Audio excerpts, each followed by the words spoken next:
Good evening, everybody. Welcome to this week's edition of the 48 Minutes Basketball Network, brought to you by 48minutesnetwork.com. Sean, we've had preseason basketball this week. We are getting ready for the season to start in just 2 weeks. So, holy mackerel. Which reminds me, I don't know why I don't have the Bulls game on right now. This is a tragedy. Is it is it on at 9:30 or 8:30? I thought because it's I don't know. We'll see, I guess. Oh, it's a Pelicans game, isn't it? Yeah, it's probably at 9:30, but I'm just going to turn it on anyway. The Bulls are the home team, though, so who knows? Yeah. Obviously a lot of fun. How did the Phoenix Suns get over losing to the Adelaide 36ers? They don't. Their season's over. It's over. Over with. That should have been their big question today on this episode. How do they recover from losing? How do they recover from this? I don't know. After last season's fizzle out, I mean, I feel like all they're doing is recovering at this point. Yeah, absolutely. So we are expecting Josh to join us from DC.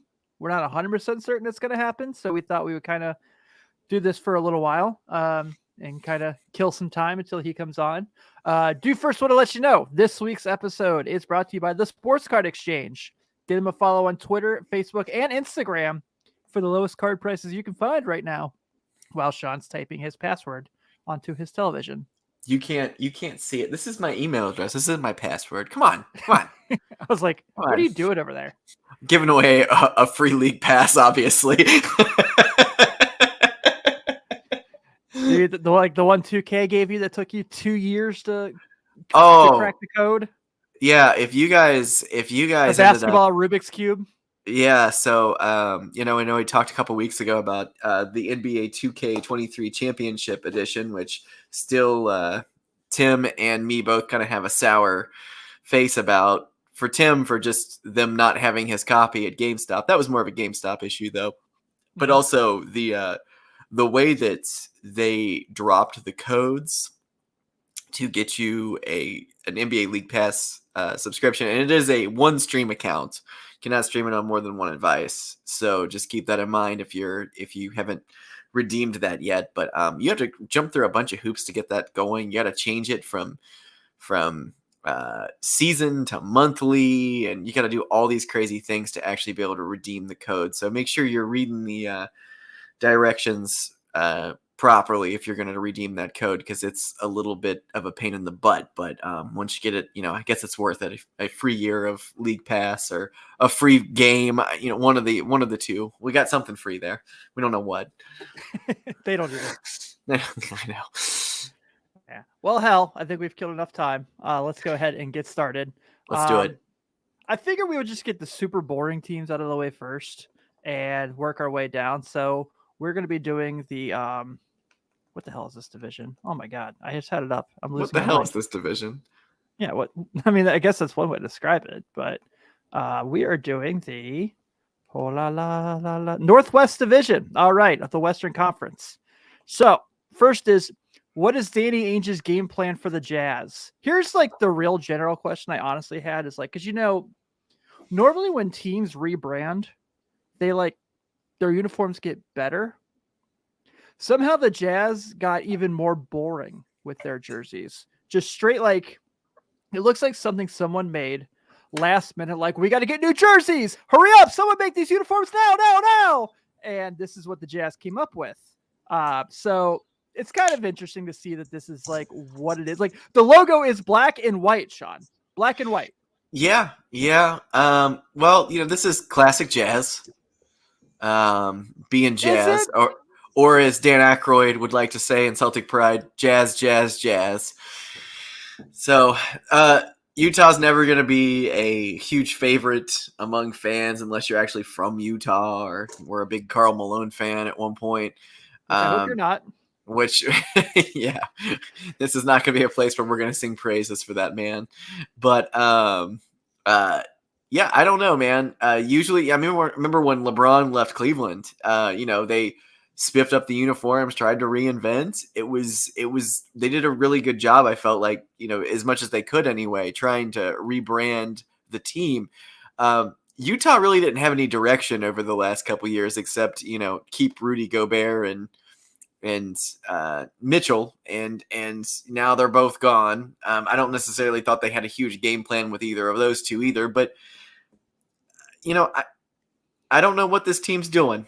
So your guess is as good as mine on this one. That's why I wanted to ask this when we were talking about questions. I personally wanted to ask you this, Tim. You wanted to ask me. Oh, what an honor, Sean. Thanks. What is the game plan for the Jazz? Where do they go from there? I mean, obviously they're gonna be tanked. Now, they don't have a draft pick this year, do they? Do they have a draft pick? I don't remember. Yeah. Okay. Hold on. For some reason. If I recall from all these trades they made, by the way, Josh is here. He just got on. I want to make sure if people just see him on the thing. Hey, buddy. What up, Josh? What's up? How's DC? Pretty good, man. Just spent about 4 hours at the National African American Museum. So yeah, the stuff you said was really cool. That place is pretty legit. Yeah. Probably could have spent another 4 hours there. That big. I've been to DC in years, so I got a lot of history. I got to make myself a run out there. All right, so here is first off, when you talk about the Jazz, they have 19 guys on their roster right now. I shit you not, they're paying 19 dudes to be on their NBA team. I'm looking at Spot Check right now. Just look at their roster. Maybe 19 is an exaggeration. Maybe it's 17. But regardless, more than you're allowed to have on an NBA roster with two-way contracts. Yeah. So right now, Johnny Juzang is their two-way, which is just so freaking funny that Johnny Juzang is in Utah. To answer your question, Sean, I don't know. I feel like, all the guys have got. So the fact that Mike Conley's still there is kind of fascinating. The fact that Jordan Clarkson's still there. They haven't moved Malik Beasley after getting him in the Rudy Gobert trade. So, but you have guys like Taylor Horton Tucker, you have guys like Nickeil Alexander-Walker, Jared Vanderbilt. From the trades you made, you got Ochai Agbaji and Walker Kessler, 2 first-round picks this year, who were drafted by other teams, did their press conference with other teams, hopefully didn't buy houses in those cities, and are now part of your team. So you have some stuff to look forward to. And, it's going to be Colin Sexton's team, basically, to see if he's going to be the franchise builder, which is hilarious. Your idea is to build a franchise around Colin Sexton. If Conley gets moved, if Jordan Clarkson gets moved, they are going for the record that the Charlotte Bobcats set in 2012. Yep. They are going for 7 wins.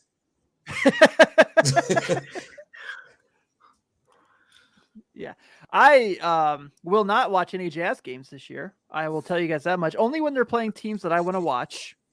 Their jerseys are awful, like we said, just boring.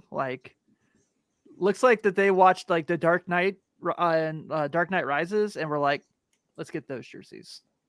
Hey, so a friend of mine, shout out Jason List if he's listening tonight or if he hears it a little bit later on, has season tickets to Utah Jazz games, and he's been trying to get me out to a game. So last year, up until JR's injury, I was going to go to the game where they played the Chicago Bulls. And that didn't work out. And now this year, I'm contemplating if I even want to go out at all for any game. You and the 30 people there can get to know each other and say you can all stand up and introduce yourselves and tell us everyone a little something about you. I mean, they're in a position right now where their roster is so bad that when the really good teams come to town, they're going to load manage their players. Yeah. Yeah. I'm excited to see Donovan Mitchell's return game when he drops 50 in there. Oh, and he's going to definitely do that. Yeah, it's going to be fun.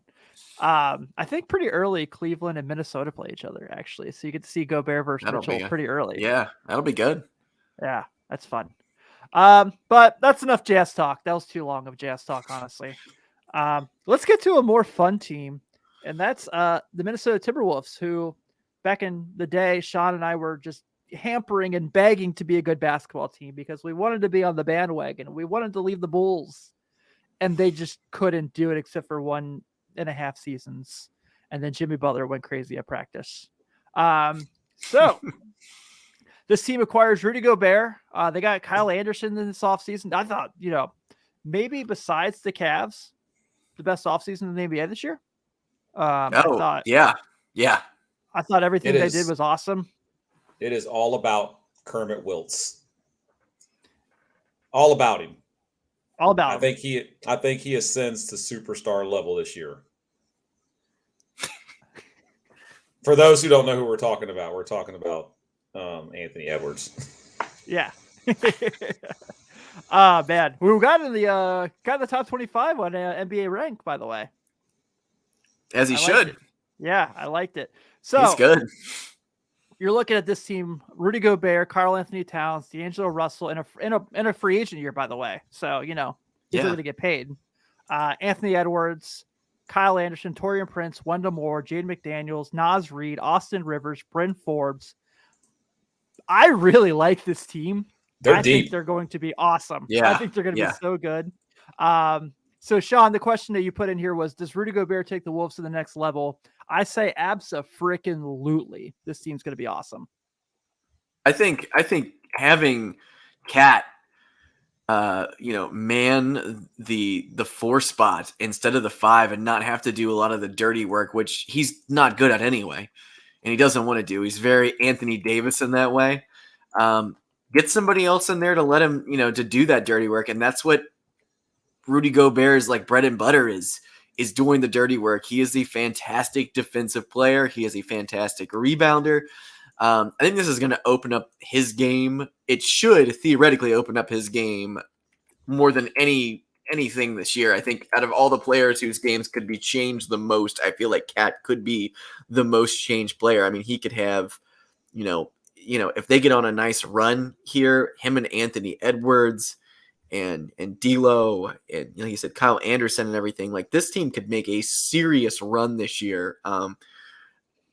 If you're a Timberwolves fan, you're out in Minnesota, I'm jealous, man. You guys are going to have a fantastic season. Yeah, I'm with you. I think they showed a lot of promise last year, and they were a lot of fun with the team that they had. I know they lost a little bit of their grit with Pat Bev, and they lost a couple other guys that went to the trade with the Utah Jazz. But I think getting Gobert back, and like you said, Sean, him being able to kind of be that rim protector and do all the dirty work, and you put Cat now at a stretch 4, where he can step out and do some of the things he does. I mean, clearly, he entered a 3-point contest, so we see that's he's trying to set that new arsenal to his game, and he shot pretty well from 3-point range for the season. So that makes it really hard on power forwards having to guard him in game. And then, like I said, you got the other 2 guys with Edwards and Russell. Like, they're definitely going to be a team that a lot of teams are going to struggle with. And I don't know if we were talking about it, but they actually have it set up where they could take their roster and they could start their guys and then sub out, let's say Gobert and Russell, and then let Edwards and Cat play for a little bit, and then run Gobert and Russell with their second team.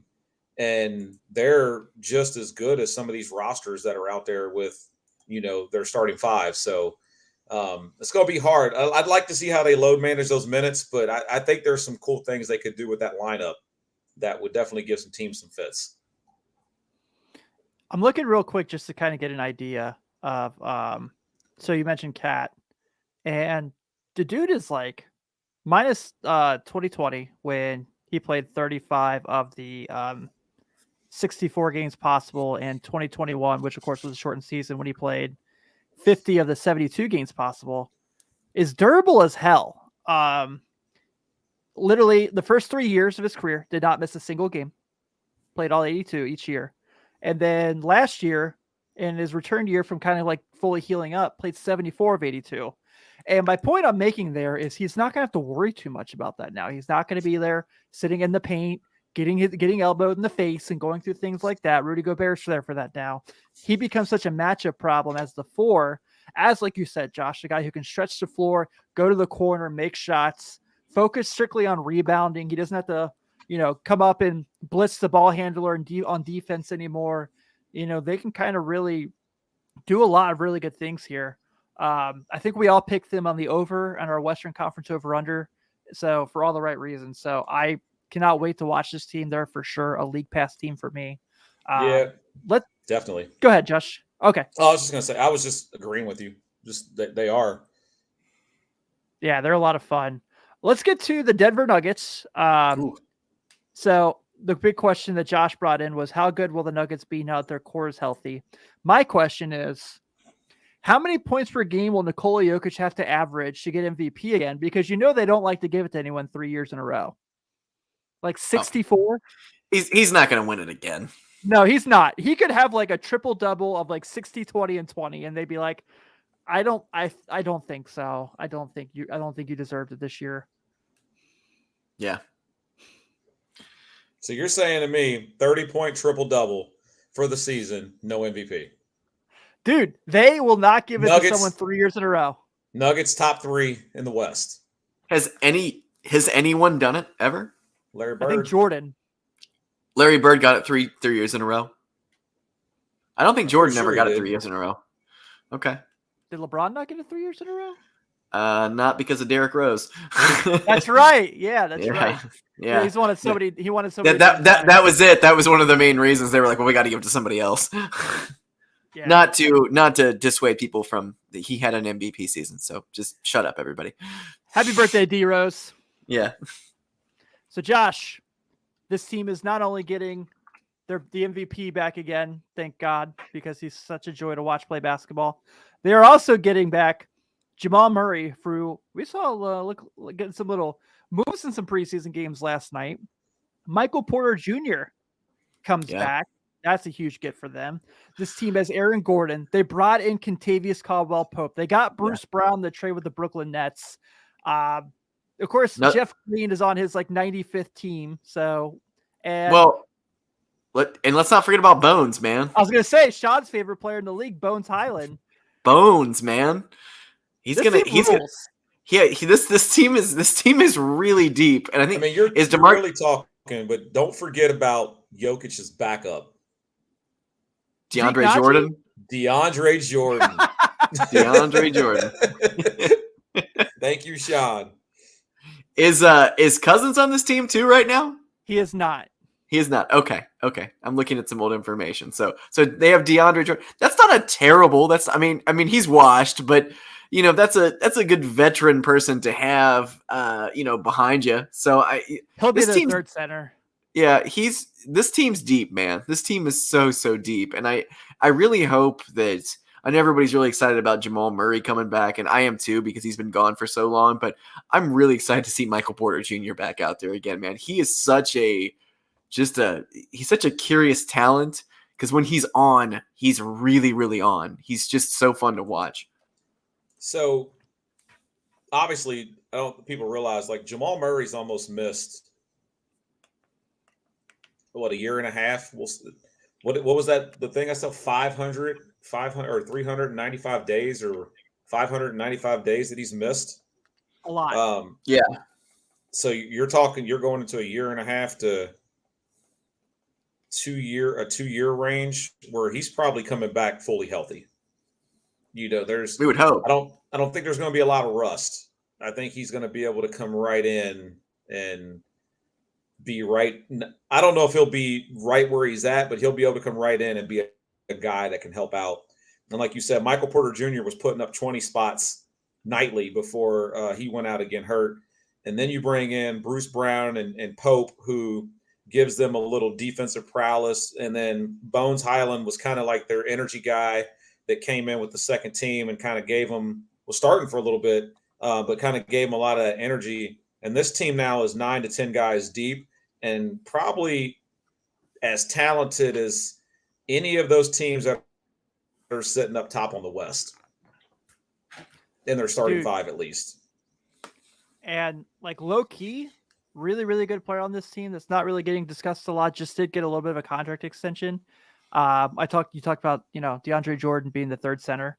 The guy above him before Jokic, of course, Zeke Naji. Kid is super good. Really low paid guy. I mean, I think he just got he's making 2.6 mil this year. Kid out of Arizona, they got in the 2020 draft in late first. I loved him there. He's going to be really, really good, and he's a great fit for them for what Mike Malone likes to do with his bigs. So keep an eye on Zeke Naji this year as a Dang, Sean, low-key. they only would have kept your boy Bol.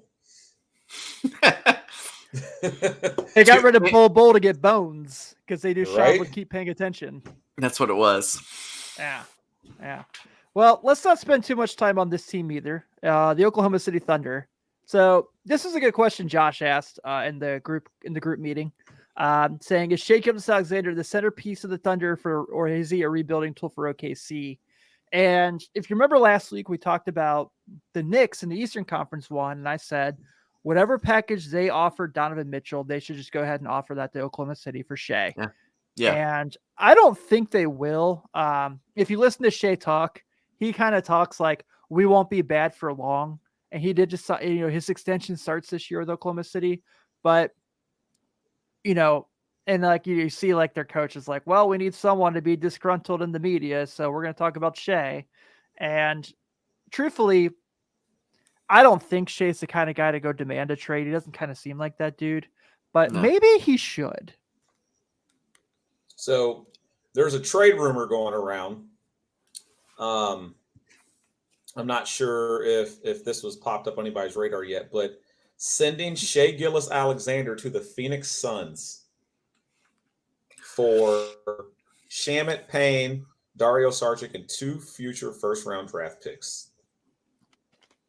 Can I first ask where you saw the trade so I know if it's newsworthy? I'm just saying it's a rumor. I'm saying it's not something that's being like truly thrown around. I'm saying hypothetically that is a trade that has been put out there where a team where he could land, where OKC gets 2 more first-round draft picks. That's fair. Okay. At first it Which sounded puts like their an total Instagram up trade. to like 26. Sean and I used to call those Instagram trades where it'd be like, yeah. I could see it. I do kind of feel bad for them this year, to be honest with you. Chet Holmgren being hurt, and that kind of really sucks because I'm really excited about Chet in the NBA. But that Gideon Holmgren and the pick and roll will be awesome together. And they have young talent. Lou Dort's a really good player, obviously. But, I don't know if Shai is really going to want to do this much longer. And I don't think he's going to go out and say, trade me. He just doesn't seem like that dude. He could. Who knows? Hey, I have an idea. Let's trade the ghost of Lonzo Ball down there. Give him some draft picks for him. Give us some draft picks. We got him. Shai on the Bulls. Yeah. What? Yeah. What? Yeah. Let's do it. Let's do it. Let's start it right here. Let's start a rumor right here. I'd have the jersey like tomorrow. I'm not saying this in a bad way. That's like an upgrade. That is a massive upgrade just because Lonzo Ball is not on the floor. Yep. Well, I mean, and OKC probably still gets draft picks. Yeah, that's what I'm saying. That's all they care get about. Everything they want. That's all they care about anyway. It's a win-win. It's a win-win, guys. The problem with that is this year Orlando has the Bulls pick because of the Vooch trade. Oh. Well, there are future picks. Well, I don't know if you can trade a second in a row. I don't know if you're allowed to do that. Sometimes I don't know. Some weird trade rules. Yeah, I don't know if that's a 2K rule or not sometimes. Okay. Like, remember the old WWE 2K games so you could have like 6-man tags? It'd be a captain's fall. So if the captain like gets pinned, you automatically lose. I'm like, that's not real. That's that not never real. happened. Yeah. Captain's fall. What is that? I know. And we're going to end the Northwest Division with the Portland Trailblazers, obviously, who have now moved on from. Yeah, Josh, I agree. Who've now moved on from CJ McCollum. They've kind of made their move, and this year got Shaden Sharp, who skipped Kentucky basically. They bring in Jeremy Grant, and Anthony Simons is continuing to improve. So, can this kind of be their core 4? Could this be like their 4 dudes? Shaden Sharp, Dame Lillard, Jeremy Grant, and Anthony Simons? Well, I mean, if Shaden Sharp actually shows up and is as advertised. I mean, are we going to get another Brandon Roy? I mean, I don't know. This team, I feel like, is That's one a of really the good big. comp, by the way. Did you like that? I thought That's a you really would. good comp. Okay. Um, I feel like this team doesn't really know what it wants to be. Damian Lillard didn't really want to leave the team. I mean, I think he was kind of putting out feelers that he wanted to leave, and then he didn't leave, and they were just so, whatever about trading him when he still has, I think, pretty decent trade value. So I don't really know what the end game is here with this. I like Simons. I think he's great. Jeremy Grant is a fine player, but I don't think Jeremy Grant takes you to another huge level to where they were before. When they had a little bit, some other talent on this team, McCollum mainly. I don't know what they want to be. I do not see them in the playoffs at all. I don't know. I'm just not excited about Portland. Are you guys excited about Portland? No. Never. Who's going to guard anybody on this team? Who's like... Oh, no one. Like, not even the whole, like, they're the NBA, they don't play defense, stupid thing that people who don't watch the game say. Like, literally, who on this team plays defense?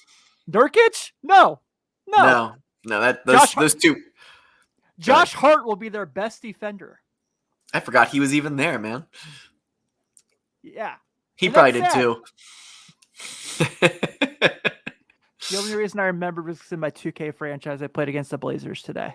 And he was their 3. Yeah. So that's how you knew that info. That was nice. That's good. Yeah. Glad you had that. Man. All right. So let's just get through this one too, because it's another meh team. Ooh. The San Antonio Spurs, and this was another great Josh question. Are the Spurs just at this point looking to repeat history by tanking to get Victor Wembanyama? And what I mean by repeating history doesn't need to be discussed. The Spurs are the reason we have a lottery now, folks. And also they so happen to win a lottery when they got Tim Duncan. So we talked about this already. The Spurs have no talent to be excited about. Keldon Johnson's fine, but like Joshua Primo, I have no clue who's going to be. I love Malachi Branham. I love Blake Wesley because he went to Notre Dame, but I will not watch any Spurs games this year. I can already tell you that much. Man, you're already completely out, not watching any Spurs games. I doubt they have any nationally televised games this year. I doubt there's none. I did love that Pop and his presser was like, if I were you, I'd go to Vegas and put money on this team to win the championship. He's totally mailing it in right now, man. I think he's at this point, he just loves basketball. I think that's the only reason he's doing this now. Yeah. It's got to be. He's got to be doing it for the love of the game. There's no way you get up in the morning and say, man, I can't wait to go coach that team. I mean, for how many years of success he's had, I mean, one of the most storied coaches. I mean, we're thinking probably these are going to probably be some of the last couple seasons of his career. To be able to end on this note has got to be really tough. So, but, if they do win the lottery, and I don't know, I feel like history is on their side on this one. Yes, it is. Like, I really do. And they're going to tank and they're going to be terrible. And he's going to get kicked out of at least 3 games just for the fun of it. Yep. So I don't know, man. Like, does he, comes back next year, maybe gets to coach Victor, and I don't know, man. It might be kind of fun, but there's nothing about this team that is remarkably exciting to me or the casual NBA fan. Hey, Tim, it's just what's the salary cap in the NBA? The Spurs are nowhere near close to it. I can tell you that much. I was about to say, do you guys know who the highest paid Spur is this year? But it sounds like Josh has it up. Well, that's kind of where I was going at, but is it Doug McDermott? It's Doug McDermott. It's got to be Dougie McBuckets. Bro, highest paid Spur, I'm looking next year. 13.7. Yep. I knew I'm it. Looking at next year, they have $64 million tied up in payroll. Now, I'm thinking Johnson's extension kicks in. The payroll's got to be somewhere over 200 million, right? Yeah. Yeah, next year's luxury tax is 162. Oh, That just leaves a lot of room to just.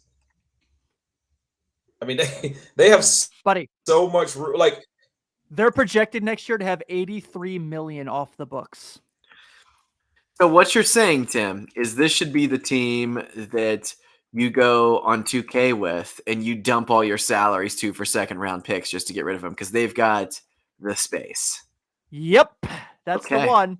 All right. Looking at heard you, it first. Russell Westbrook. Enjoy that Yeah. black and silver. mm-mm-mm.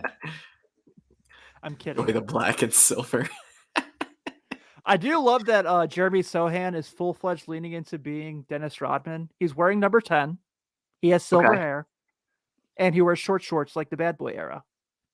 Okay. Well, it's never going to be that cool, but that's fine. Yeah. Team that's also in the rebuild, but a lot more fun to talk about, Houston Rockets. Mm-hmm.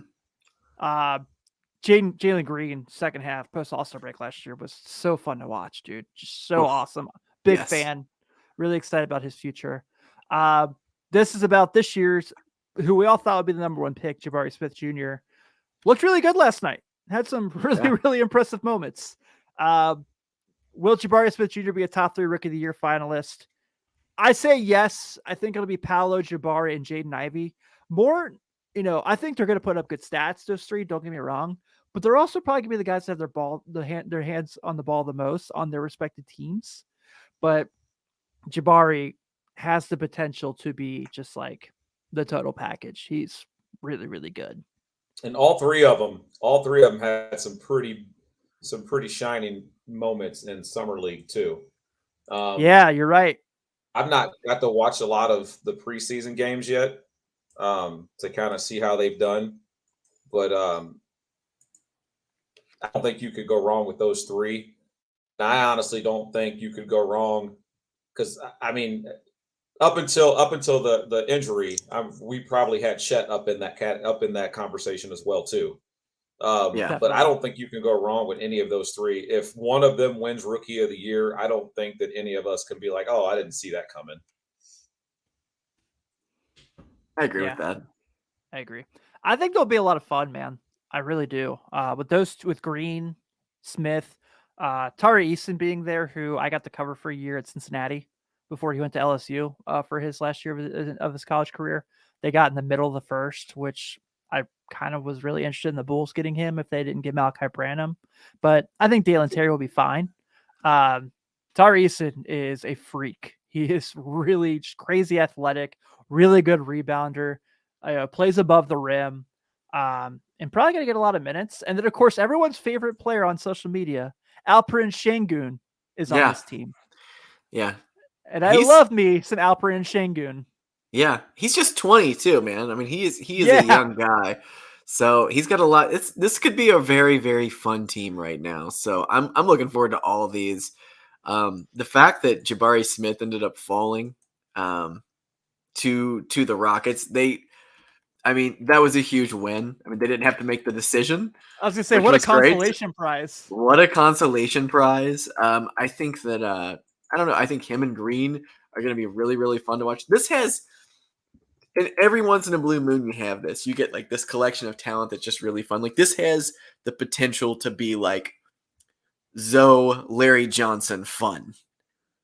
Oh, I love that. Yeah, like I think it has the potential to be like that. They have some just interesting pieces here, and I think I don't know. I think there's not gonna be a whole lot of scorers on this team, so.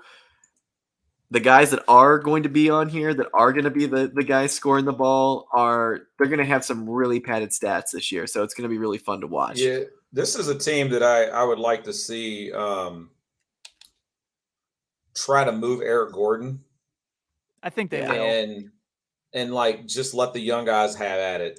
Let the Josh Christophers and the Jashawn Tates, like let them step in and just kind of see what they do. And you guys are talking about Alfred and people will probably go look at his stats last year and not think much of it. Like, oh, he only averaged, was it 9.5 or 9.6 points and 5.5 rebounds, but like he only averaged 20 minutes a game.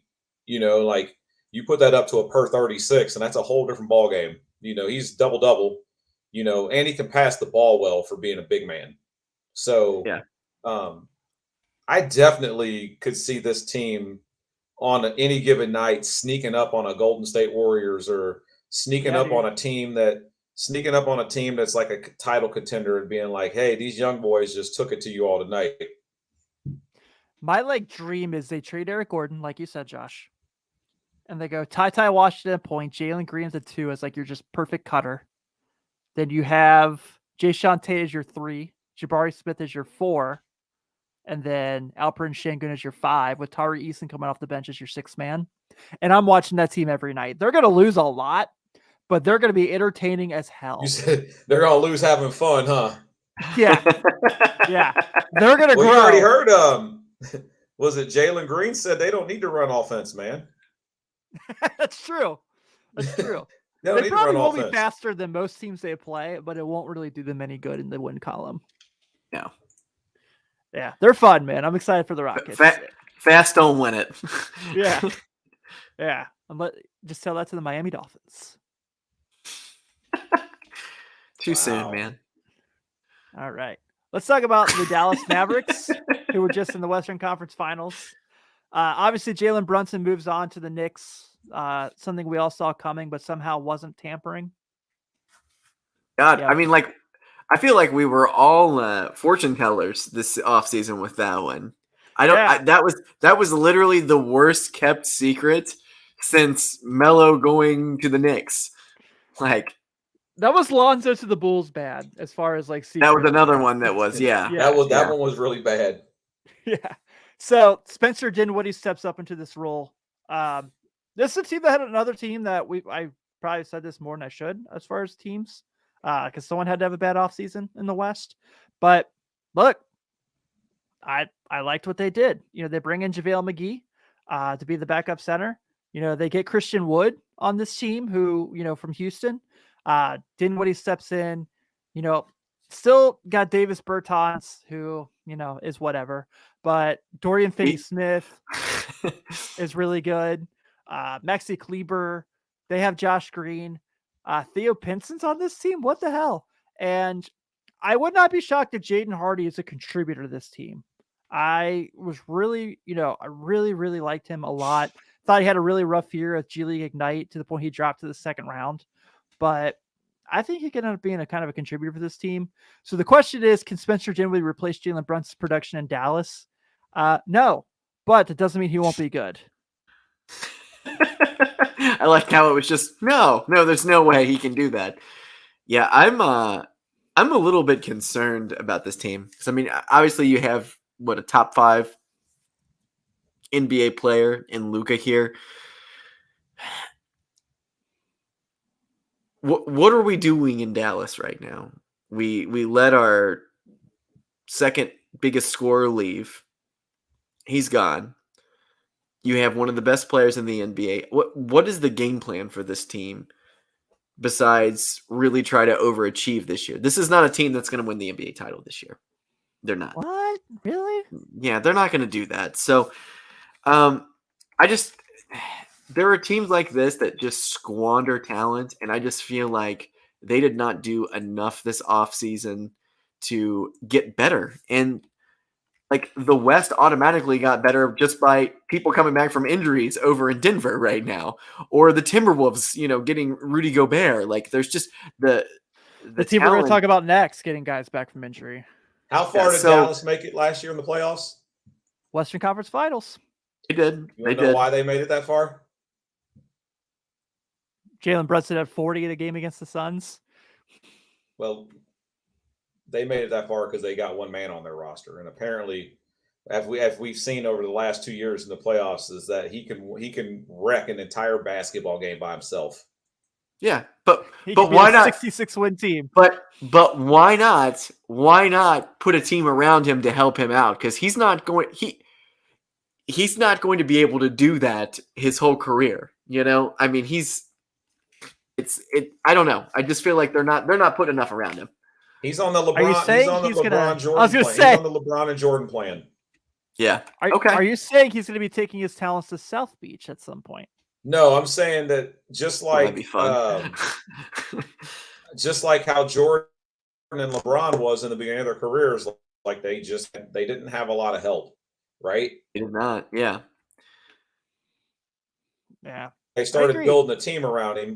LeBron, I think before the team got built, he decided to leave and he built his own team, and then they both won. I think Luka's going to have to do one of those two things where he gets a team built around him, or he's going to have to leave to have a team put around him so that he can win a championship. Whichever way that goes.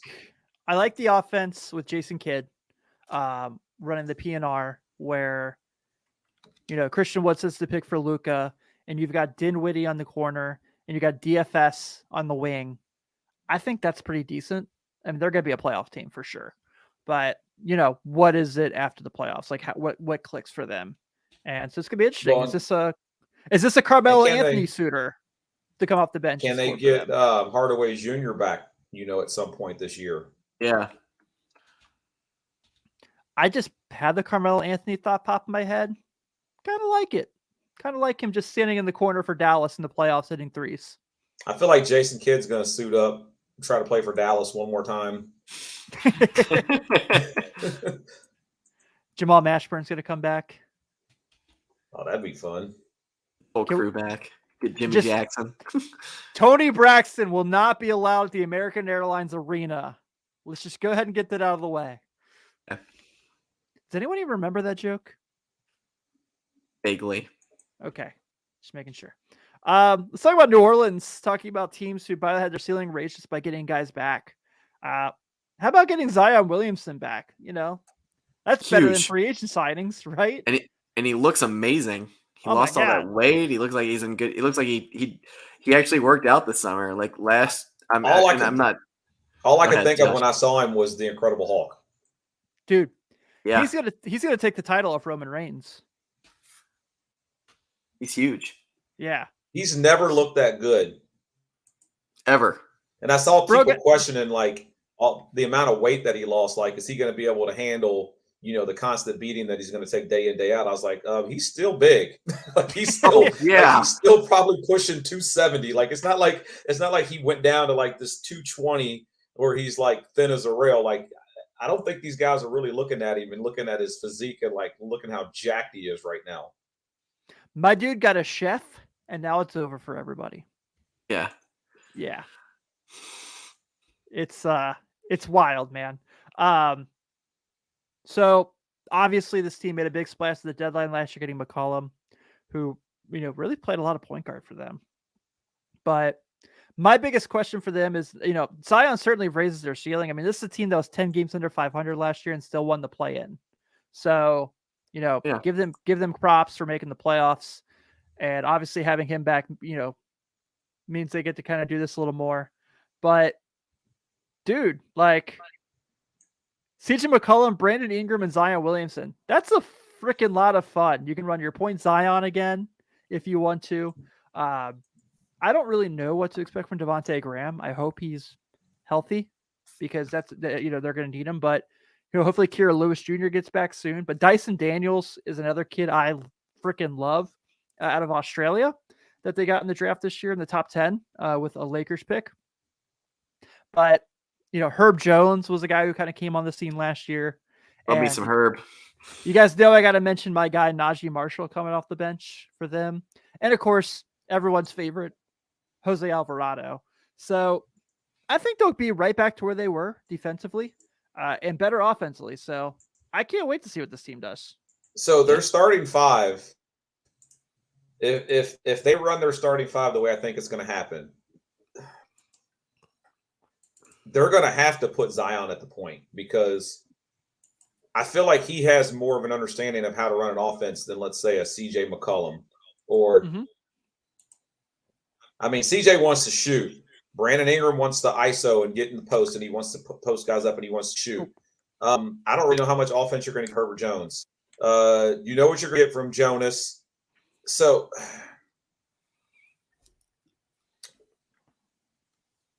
That's starting five. If they can figure out how to distribute the ball with that five, that's a tough out at any given night. Like I don't see them being competitive in any single game.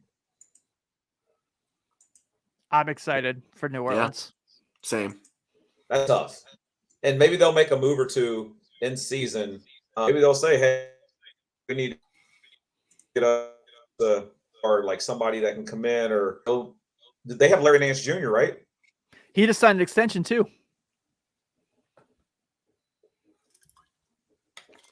I think Josh is frozen from his hotel Wi-Fi. So yeah, I mean, can you hear me? I think we lost you for a second. There you are. I feel like I'm good. Oh, all right.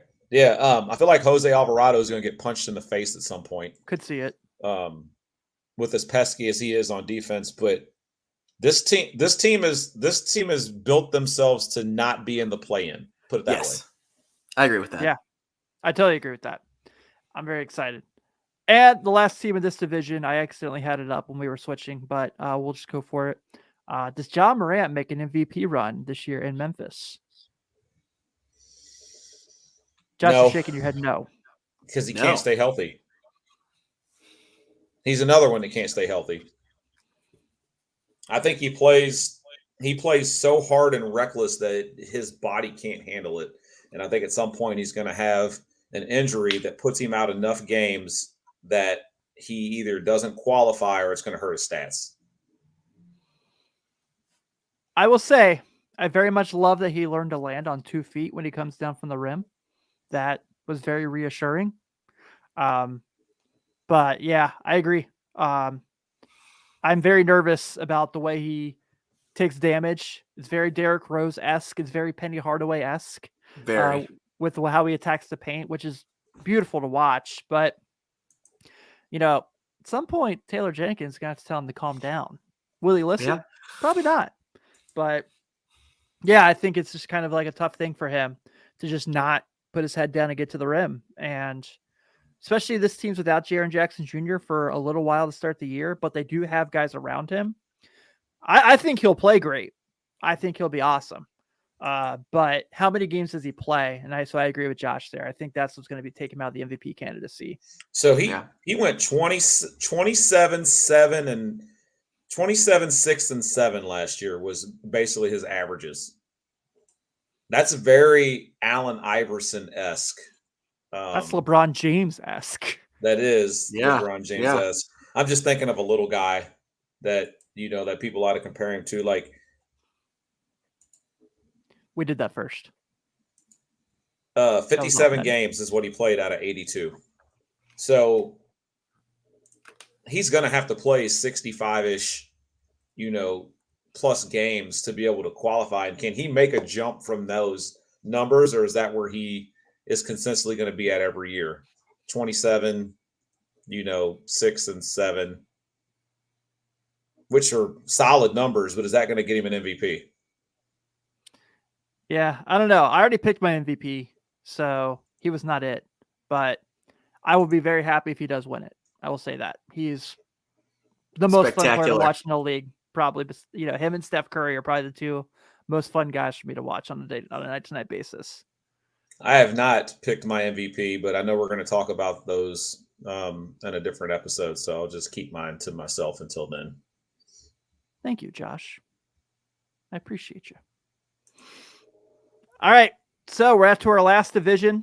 We got the Pacific here, and we got to start with the Sacramento Kings here because there's a lot of excitement. A lot of excitement this year in Sacramento. The Kings, who got Keegan Murray, just somehow dropped them in this draft because, wow, that's awesome. They signed Malik Monk. Last year they get Domantas Sabonis. De'Aaron Fox was super good. I think I talked about this a couple weeks ago. The second half of the year, De'Aaron Fox was awesome. Like him and Sabonis were really, really good together. They have a coach who knows what he's doing, so that's obviously nice with this team. So just was on an NBA championship staff for a few years, but I like this team. I'm not going to act like I don't. I think they make a run to play in. I think they're going to be that good. Yeah, I think this team's going to be a lot of fun to watch this year. Year after year, the Kings, they never make it to the playoffs. I mean, they haven't been in the playoffs since 2006, which is just, that's got to be probably what, the longest drought right now? It's the longest drought in professional sports as of Friday because the Seattle Mariners broke theirs and got in the playoffs. Okay. Oh, wow. Man, look at you, Tim, with all the stats. That was good. Yeah, I like them getting Keegan Murray. I think that's going to be a lot of fun. Getting Sabonis last year, De'Aaron Fox. They got a lot of point guards here, though. Davion Mitchell is here. Like, they brought in Kevin Huerter, which I do like. I think he's a really decent. Yeah, he's a great shooter. I think he's gonna fit this team like a glove. And still having Harrison Barnes kind of as the elder statesman here. They have a nice team here. I'm excited to see what this. I mean, out of like a top six, the top six players, though, it gets kind of dicey. But this could be a really fun team, and I agree with you, Tim. I think they definitely make a run at the play-in. You don't like Matthew Dellavedova, man? I don't know if he makes the roster. He's like, you don't like Matthew Dellavedova, man? I agree with you. I've been waiting for De'Aaron Fox to have some type of talent put around him that fits his game, because a healthy De'Aaron Fox, I think we understand more than probably most people do, because we saw him at Kentucky. And this dude is like the Flash with a basketball. Like it's ridiculous. Flashketball. There you go. Very, very John Wall-esque when John Wall was not hurt. Maybe faster. And he's very crafty, man. Very, very crafty. Which really the Kings, I mean, I know they made the deals with the guys that they got rid of, which I think we were a little shocked about it. But I mean, I guess that's kind of a compliment to him that they kept him on the roster and got rid of everybody else. Yeah. So all I'm saying is, look at the De'Aaron Fox numbers post All-Star break last year, and you will go, "Holy crap! Wow." Yeah. But I've been on record multiple times on podcast talking about how great I think Domantas Sabonis is. I actually think that he doesn't get credit for what he does day in, day out. I thought he got snubbed All-Star. I mean, he does so much. I mean, there's games where you'll look up and he's got 30 rebounds, man. I mean, it's just nuts sometimes. And, he's not super big, based off of him actually playing center. I mean, I think they list him at 6'11". I don't really think he's 6'11". He looks a little smaller than that. But he can do it all. He's a faster, more skilled version of his dad. Yeah. Absolutely. Yeah, I'm excited to see how this goes. Phoenix here. So we're down to our last few teams. And this was a funny question, so I had to make sure we got it in. It was, does the Monty Williams, DeAndre Ayton awkwardness become a distraction for this team? So let's just kind of go through this real quick in case anyone's like, what are you guys talking about? It's been reported that DeAndre Ayton and Monty Williams still have not spoken since Game 7 of the Western Conference Semis, when DeAndre Ayton was benched and Monty Williams said it was a strategic decision, even though they were down like 100,000 points. DeAndre Ayton signs an offer sheet with the Indiana Pacers. Talk about weird, awkward for Miles Turner. And so then gets told that the Suns are going to match it, even though he was pissed off at the world about everything that happened. And now he cannot be traded until January 15th of this season. Yep. And he cannot be traded to the Pacers at all. Yeah. Which is the stupidest rule I've ever heard in my life. Oh, yeah. Yeah. He also, so he can't be traded to the Pacers this year. I don't know, but whoever made that rule is stupid. That's a really dumb rule.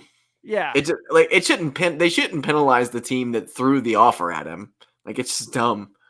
Right. The Pacers were just trying to get their rebuild to go a little quicker. That's all they were trying to do. Like, yeah. And it was going to be really exciting for a minute in Indiana. That's what I'm saying. Like, how does how does that?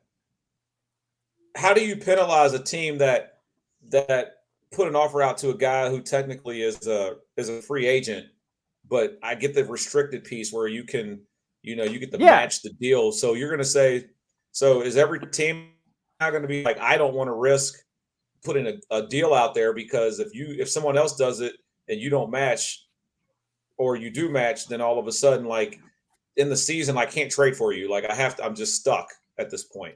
Like we really wanted you, we couldn't get you, but we can technically get you, but we can't get you. Yeah, I agree. It's very dumb. I will say I think DeAndre Ayton finishes this season with Phoenix.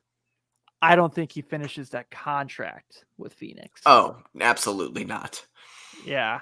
I think that's like the best way I can put it for this team. What a weird situation. Also, shout out the Suns for their classic jersey this year. Very excited to see the classic Charles Barkley era jersey back. Yes. Super stoked for that. Yeah. When those shorts hit the internet, I will grab them. So Tim grabbing shorts. That's right. All right. 3 teams left. Go ahead, Josh. Oh, nothing. I was just going to say for Phoenix, they can get past the awkwardness. I mean, this is still a championship contender. Their roster's they're still pretty awesome. Not really changed that much. Yeah, still very good. The Clippers, who everyone is talking about ending the reign of the Warriors and no one can stand a chance against them. People are picking them to win the championship. And on paper, I totally get it.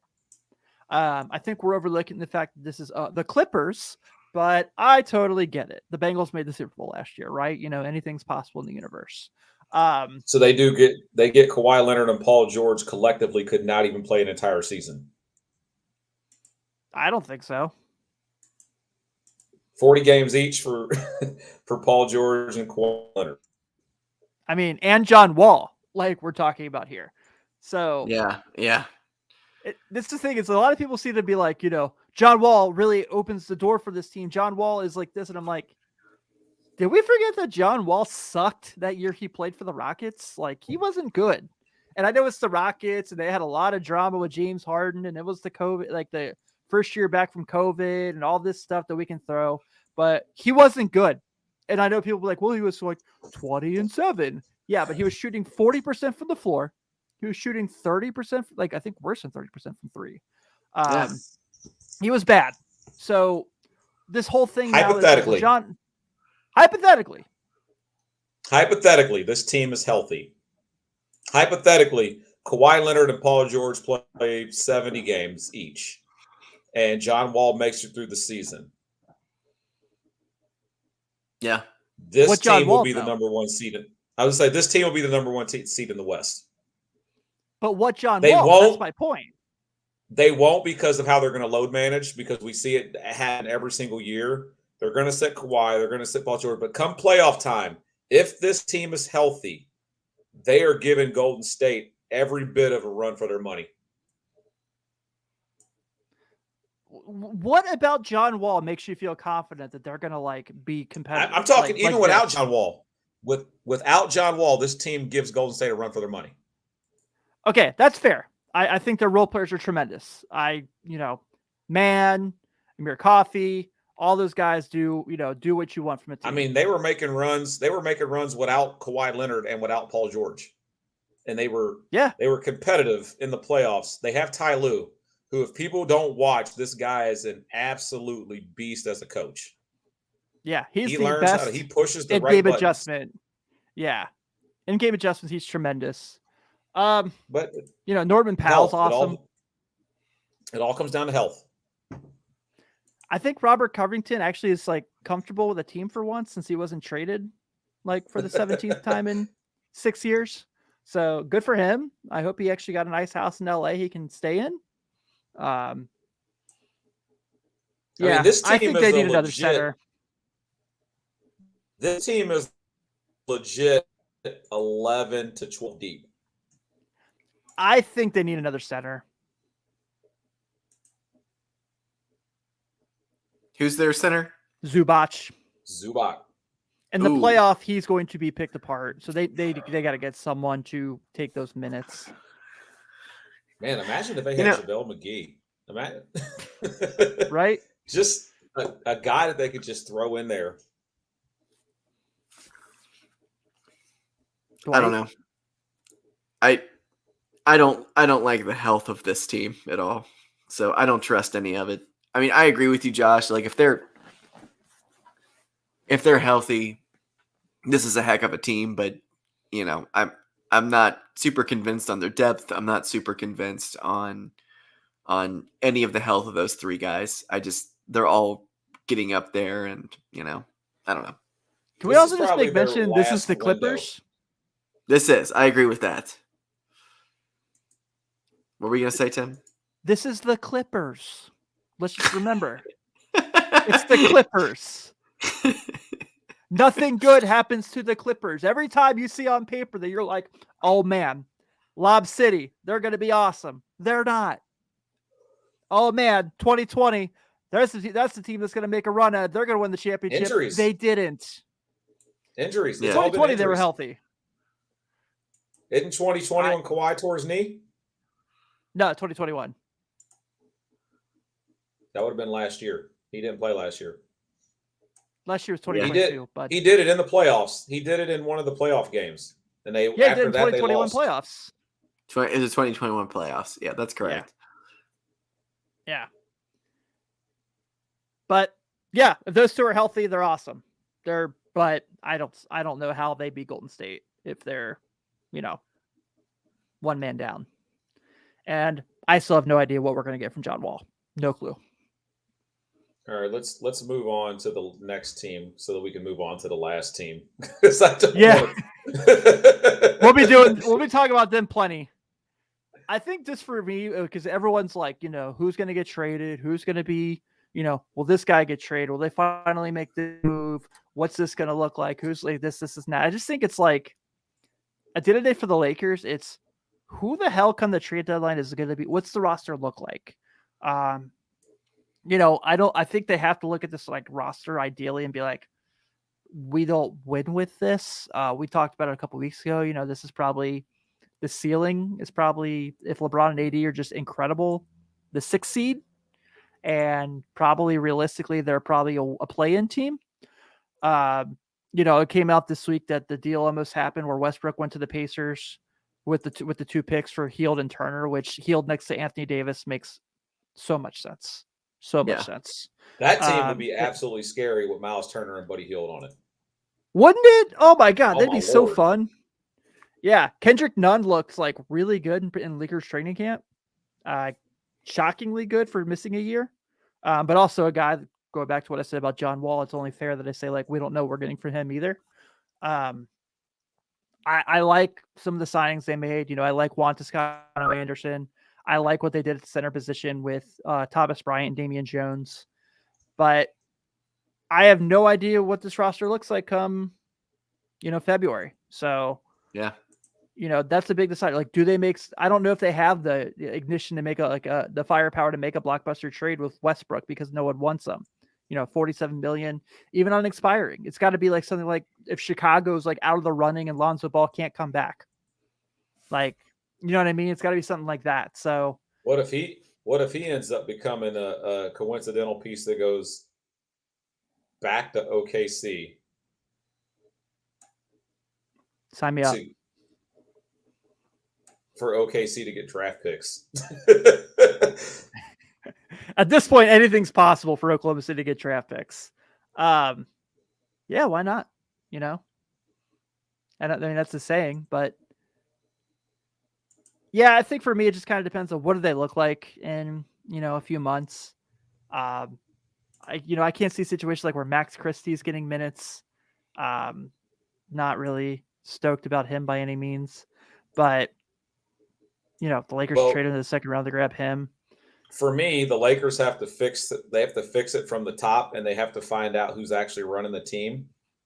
Yeah. And once they figure that out, then I think they can make moves to make the team better. But it sounds like there's like 6 GMs that have their hand in the decisions that get made with the Lakers.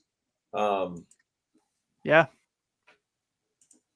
and then LeBron might have his hand in there as well too. So I don't know, man. It just makes it really hard to try to figure out what direction a team's going to go when there's so many voices. Here's what I'll say about it, though.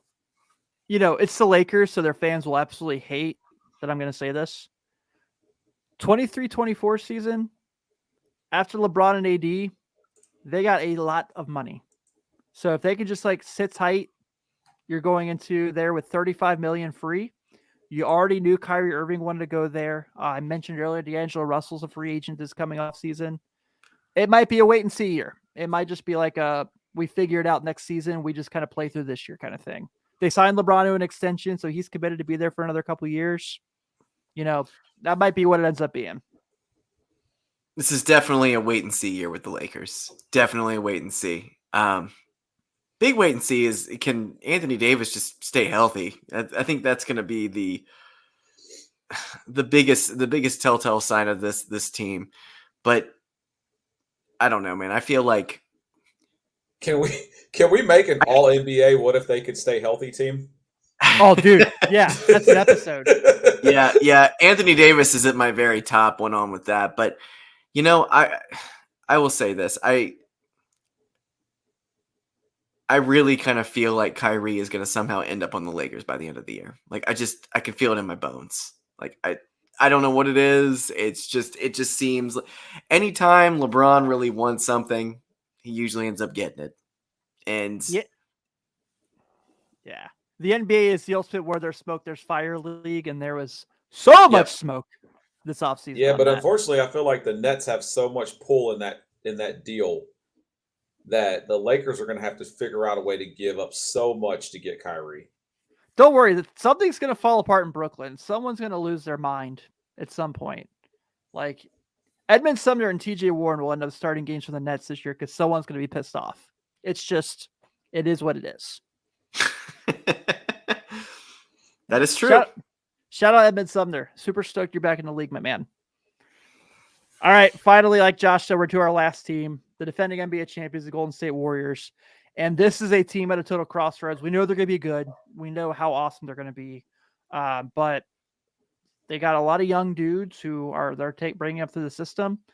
You look at how they've drafted the past few years, guys like James Wiseman, Moses Moody, Jonathan Kuminga, Patrick Baldwin Jr., Ryan Harris, who was a freaking sneaky snag in the second round. Kid's nice from Toledo. And, while we say that, Klay Thompson struggled to get his legs back underneath him last year. What does he look like? Andrew Wiggins going into his final year on his contract. Draymond Green going to his final year on his contract. So, is this the year the Warriors start their youth movement? Or as Josh tried to put it, is this their rendition of The Last Dance? I think this year, here's the thing. With Draymond coming up, and I know this has been talked about quite a bit, but with Draymond coming up, Draymond is still going to want a huge payday. The thank you for your service payday. Mm-hmm. And he deserves it. He's been phenomenal, but he is worth more to the Golden State Warriors organization than any other team in the league.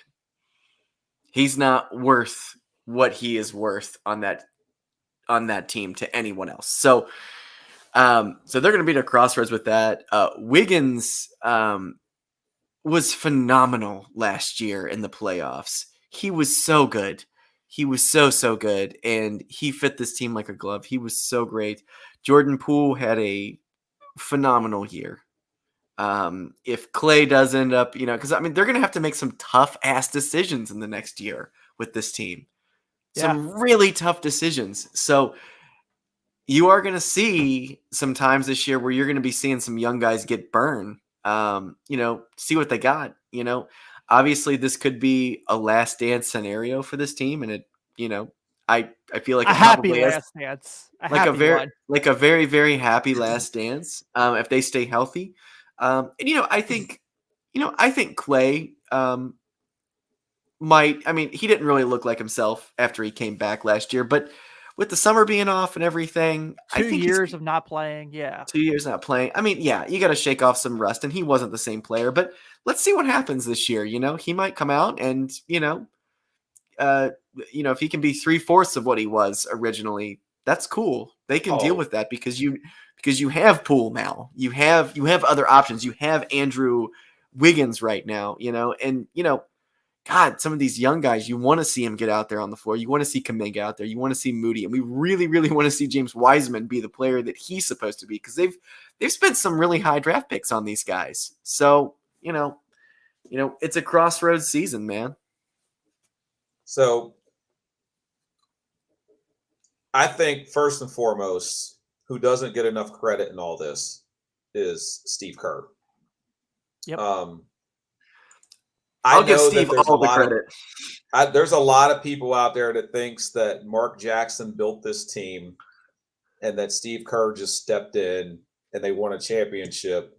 And they're like, that should have been Mark Jackson's team. But I don't think it is. I think that what a lot of people don't realize is that Steve Kerr was the one that inserted Draymond Green into that position that he's in and said, hey, we're going to run the offense through you. We're going to take the ball out of these guys' hands because they're such great shooters, and we're going to move them around, and we're going to get them in spots where they can get open and do what they do best. And then he took all the other pieces that they needed and said, I'm going to get guys who are going to do this. I feel like the system's a little different, but they built that team very similar to how the Bulls built the team around Jordan. They knew Jordan was an elite scorer and an elite defender, and they built around Jordan to give him everything that he needed that he couldn't do on the floor by himself. And I feel like they did the exact same thing with Clay and Steph because they were such great shooters. And now you look at the team that they got now. Jordan Poole could probably be every bit as good as a shooter as Stephen Clay if he could just be consistent because he knocks down some big shots at like the craziest times, shots that I would never expect him to knock down. You see the athleticism from Kuminga. You see Andre Wiggins, who found his niche and his role with that team, and he did it so well. I just look at this team, and I think they're going to be the Dante DiVincenzo. They're primed to win another championship. Like, again, the only way I feel like this team gets derailed is if they have a major injury with somebody in their core that causes them to miss the playoffs. Because what I saw last year in Boston, you give that team Wiseman and you get Moody and Kuminga another year of development in that system. And like I said, you bring in some tough-nosed guys like Dante. You still got Kevon Looney, who does so much for that team that people don't even realize. Like, I think they are like the epitome of like what you would want a team to be when it comes to playing basketball. They're so unselfish. Yeah. They're selfish, but not selfish at the same time. It's like super weird. And Steph Curry is probably my favorite player in the league right now, just based off of like that petty, like, I don't give up attitude that he developed like towards the end of the season. And then how he started like trolling people in the playoffs. Like, we haven't seen that from him before. And now it's just like, I love the fact that he's doing it because he's kind of like, you guys hated on me. Here I am. What are you going to do now? Yeah. Love it. Absolutely love it. Also kind of stoked he's getting in the PGA game. Yeah. That was pretty Warriors neat. in 6. Yeah, I feel like it's a Warriors Bucks finals. Oh, I also feel like that they don't care about paying the luxury tax. So they care about winning championships. So they might sign everybody back. Well, they've said that. They're like, if we think we have a championship contender, we're just going to keep putting it out there. And go ahead. I'm sorry. You go ahead because you're probably going to go the route I was going to say. No, go ahead. Oh, I was just going to say that they talked about how they get penalized for drafting their team, and then these guys get developed, and then when they have to pay them, the luxury tax comes in where they can't afford to pay them. And they were like, we should be able to pay our guys and keep them. I agree. Yeah. Maybe basketball should move to a baseball way of playing. Yeah, I like that. Well, I mean, there's a lot of teams that are just super jealous too of what the Warriors are able to do. And it's like there has been some luck that's come their way, and they've also developed talent. And putting Steve Kerr who I think I'm going to be honest with you. I think he's probably one of the greatest coaches of all time now with what he has done to change the league. And I'm not just throwing, saying, oh, it was all Steph Curry or, it was Mark Jackson or whatever, but he's really developed this team and he's given them the confidence, to, a guy who built his whole career on shooting threes. He's built a whole team. He's him and Steph together, I feel like, have changed the way basketball is played. And I don't think Steve Kerr I don't think he gets enough credit for it, but I'm always going to give him credit for it. He's amazing. No, and with that being said, Sean, I'm actually glad he's now Team USA as well. Me too. Same. That means we get Steph in the Olympics, hopefully. That might be some fun basketball to watch. Australia's going to have to wait another few years before they take us over. Because everyone's going to want to play for Steve Kerr. Everyone. Yep. Why wouldn't Give me you? Zach LaVine in the Olympics again. Yeah, do that again. Hey, Zach balled out in the Olympics, man. Dude, he was awesome. He was so good. Did. Yeah. I'm stoked for USA basketball. So excited. All right, so that's our Western Conference roundup. Let's do what's coming up with the last 2 weeks for the season starts. Next week, we will be doing our award discussions, who we think will be winning MVP, all that fun stuff. And the week after that, we'll do our annual fantasy basketball draft episode. Will everyone keep up with their rosters after the draft? Probably not, but we're going to have a fun episode anyway. There we go. We'll I'm already stoked about my team. Your team is, yeah, for sure. I'm pretty jealous. But thank you all for tuning in. Please go to 48minutesbasketballnetwork.merchmake.com to check out some of our merchandise and get some stuff to support the brand. Give us that solid 5-star review on your podcast subscriber show of choice. On behalf of Ben, Josh, and Sean, have a good night, and we will see you all soon.